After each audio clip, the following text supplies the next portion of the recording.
Hey guys, wanted to show you something a bit interesting today.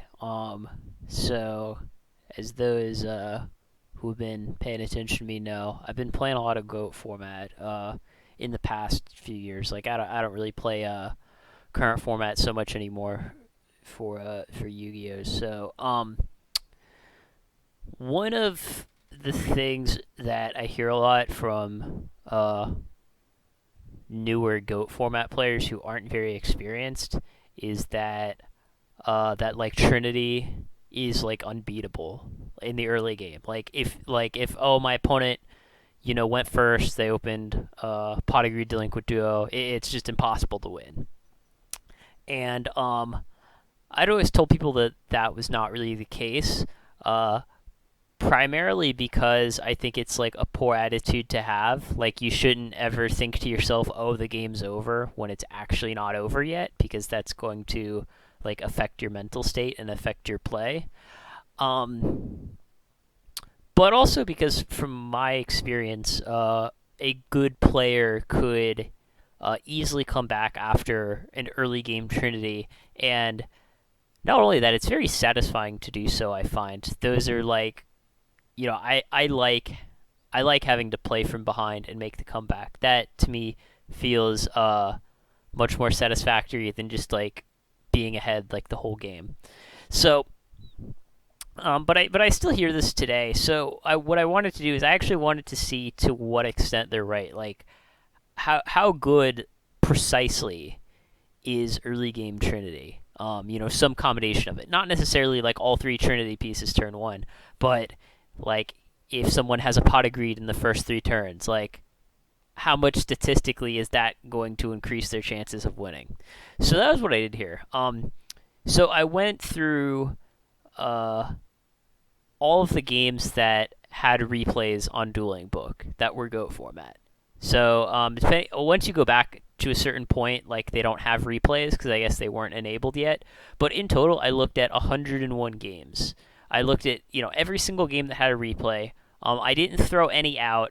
The only games that are not in here are games that were draws, because games that are draws, like as you'll see here, they don't have a winner or a loser, which is what my data is. So I got rid of any games that had draws, because of like Ring of Destruction or something. Um, I threw out one game where my opponent cheated and I didn't catch it. He played Graceful Charity and discarded only one card. So I threw out that because that's not really, uh, fair data. Um, and I threw out games where like my opponent disconnected on turn two or something, because that's not really a real game either. But other than that, this is every single match that I've played. So most of these, of course, are with Angel Chaos, so you could argue that the data set is a little biased. But there are other decks that I played here too. Obviously, my opponents played all kinds of different decks, and in terms of like strategy, Angel Chaos isn't that different from what most people are playing, right? Like you can't argue that Angel Chaos is like a totally different animal than Goat Control. No goat puns intended. So yeah, so this is the data. So I just went for every game. So like game one, the winner, and by the way, so this is the Trinity cards played from turns 1 through 3. That's for the purposes of this. This is what I considered early game. And I have two different data sets here. One of these is just all Trinity. So if you activated, Delinquent Duo or whatever, that counts. And then the other data set that I have is only counting Trinity pieces that are +1. So if you duo and you discard your opponent's Sinister Serpent, we don't count that. If you graceful and discard like two cards, just two normal cards that aren't like Sinister Serpent, Night Assailant, or like Double Thunder Dragon, like we're not counting that.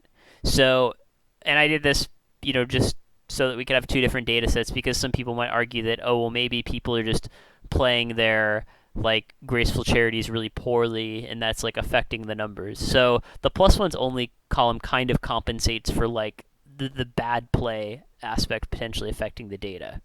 And then the other thing I did was I made a note on like whether there is a morphing jar involved somehow, because that kind of would bias the data a bit too.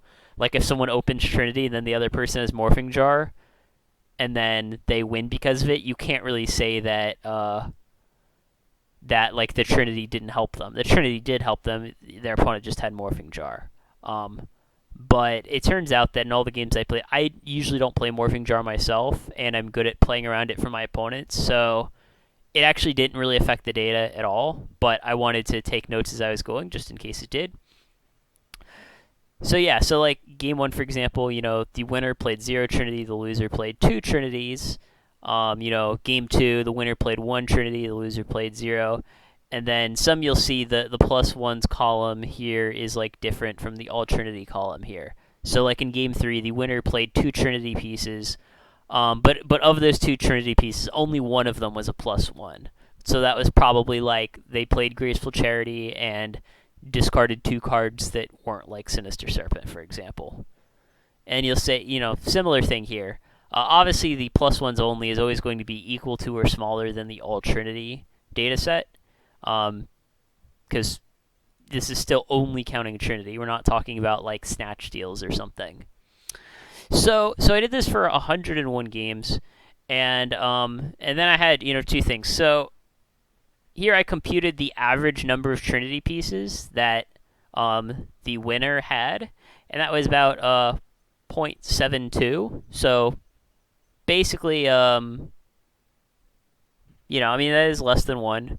And here, the loser, you'll notice that number's smaller. They only had like a half a Trinity piece on average in the early game. Remember, we're only talking about turns 1 through 3. And then if we're only counting +1s, we see like, the numbers go down, obviously, because we're only counting +1s, and then it's 0.6 versus 0.36. So you might think that based on these numbers, there's a pretty convincing argument that Trinity is like really important, really helpful. But if you look at the next data below, once you break it down a bit more, that argument starts to fall apart a bit.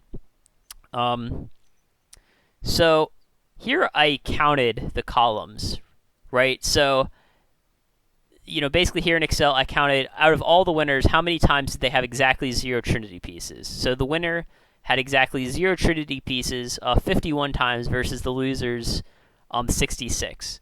So in other words, and then what we can do is use that to calculate the probability that someone would win given that they had 0 Trinity pieces in their first 3 turns. And depending on which metric you're looking at, whether you're looking at the all Trinity column or the +1s only, the numbers are going to be slightly different. But you'll notice they're pretty close. They're about like 44%. So having 0 Trinity pieces in your first 3 turns, it's definitely a disadvantage, but that's a pretty small disadvantage because, having a 44% chance to win versus, the average 50% chance to win, that's only a 6% decrease. That's not much. And then when you look at opening exactly one, or not opening, but having exactly 1 Trinity piece in the early game, it's about 60%. Keep in mind, as we go down to 0, 1, 2, 3, 4, the sample size is going to get smaller because probability-wise, you're most likely to have 0 Trinity pieces in the first 3 turns, and then the more that you have, the less chance. So here it's 34 versus 22, and 32 versus 19. To give you about 60% chance. The interesting thing, though, is that if you go down to 2 Trinity pieces in the early game, it's basically about a 50-50 shot. Again, small sample size here, 10 versus 9, 8 versus 9. But based on the data that we have right now, there is no evidence to conclude that having multiple Trinity pieces in the early game will actually increase your chances of winning. And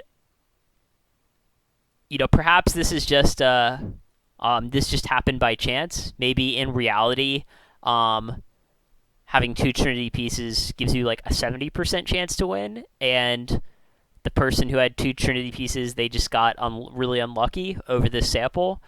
That's possible, but again, based on the 101 games that I have right now, no evidence to really conclude that Trinity helps.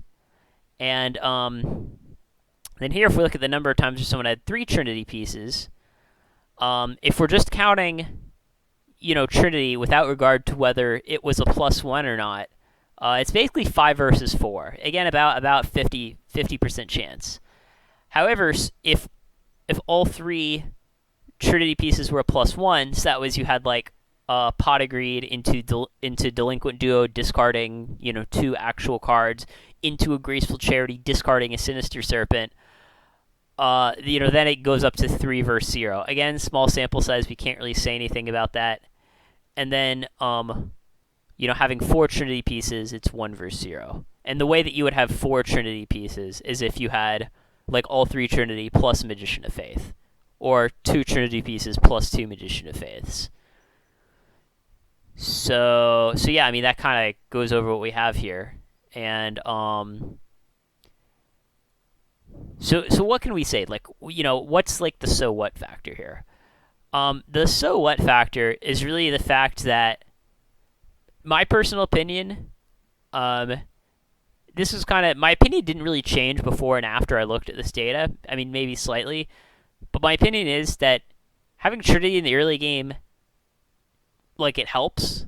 Like it would be kind of absurd to argue that not having Trinity is better than having Trinity, but there are so many other factors that determine a game's outcome that, like, people who are harping about early game Trinity, they're just wasting their time. Like there's no evidence to support their viewpoint.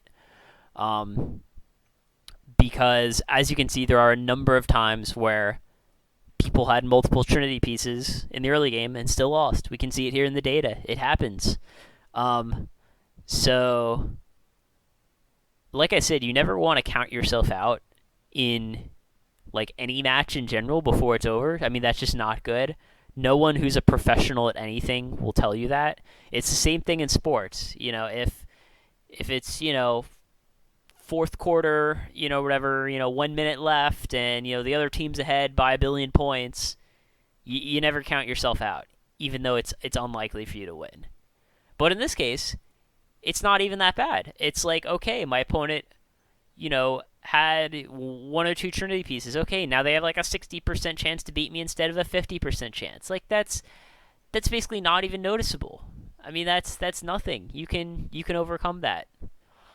So yeah, I will say, I doubt anyone's going to spend the, 6 hours or something to look over every single match they've played.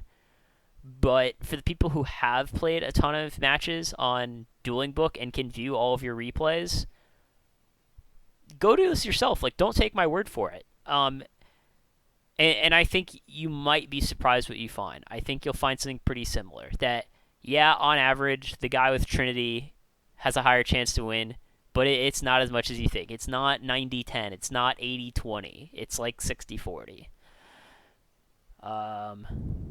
So yeah, that's it. Post your thoughts in the comments and so on and so forth, and let me know what you thought. Hope you guys appreciate the fact that I took all this time to review all my matches. So yeah, peace out.